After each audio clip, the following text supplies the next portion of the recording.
జూబ్లీహిల్స్ లో కాంగ్రెస్ అభ్యర్థి ఎవరనే దానిపై ఉత్కంఠ కొనసాగుతోంది.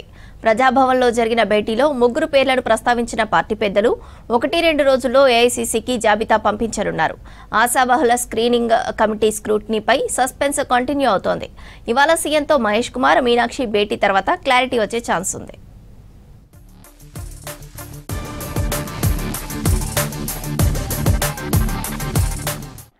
జూబ్లీహిల్స్ బైపోల్ ఎలక్షన్ కు షెడ్యూల్ రిలీజ్ అయింది. దీంతో అధికార కాంగ్రెస్ దూకుడు పెంచింది. బస్తీ బాటకు నిర్ణయించింది. ఇప్పటికే డివిజన్ల వారీగా ఇన్ఛార్జీలుగా ఉన్న మంత్రులు, కార్పొరేషన్ చైర్మన్లు సెగ్మెంట్ ను చుట్టేస్తున్నారు. అయితే బైపోల్ అభ్యర్థి ఎంపికపై స్పెషల్ ఫోకస్ పెట్టింది హస్తం పార్టీ. మాగంటి గోపీనాథ్ మృతితో ఉప ఎన్నిక జరుగుతోంది. సిట్టింగ్ సీటును నిలబెట్టుకునేందుకు బీఆర్ఎస్ శతవిధాలుగా ప్రయత్నిస్తోంది. సెంటిమెంట్ ను క్యాష్ చేసుకునేందుకు మాగంటి గోపీనాథ్ భార్య సునీతకే టికెట్ ఇచ్చింది. ఇక గ్రేటర్ పరిధిలో ఇప్పటికే కంటోన్మెంట్ బైపోల్లో అధికార పార్టీ విక్టరీ కొట్టింది. అదే వ్యూహంతో జూబ్లీహిల్స్ సీటును గెలవాలని సీఎం రేవంత్, మంత్రులు, ముఖ్య నేతలు ప్రత్యేక దృష్టి పెట్టారు.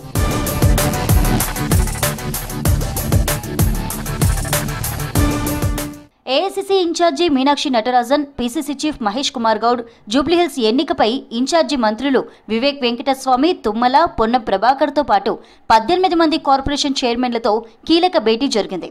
సమావేశంలో అభ్యర్థి ఎంపిక, ప్రచారం, గెలుపు బాధ్యతపై నేతలకు దిశానిర్దేశం చేశారు మీనాక్షి.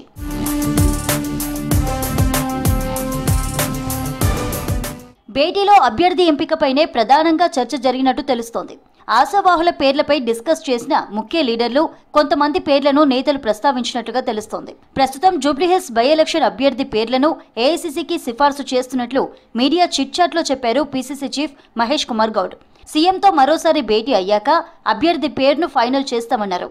1-2 రోజుల్లోనే అభ్యర్థిపై క్లారిటీ వస్తుందని అంటున్నారు PCC chief.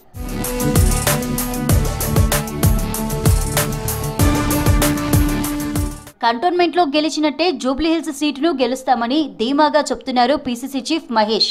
AICC incharge Meenakshi Natarajan by election incharge మంత్రులతో 2 రోజుల్లో బస్తీ బాట ఉంటుందని చెప్పారు. అభ్యర్థి ఎంపికలో బీసీ వైపే మొగ్గు చూపే ఛాన్స్ ఉందని చెప్పడంతో ఆశావాహుల్లో ఉత్కంఠ నెలకొంది.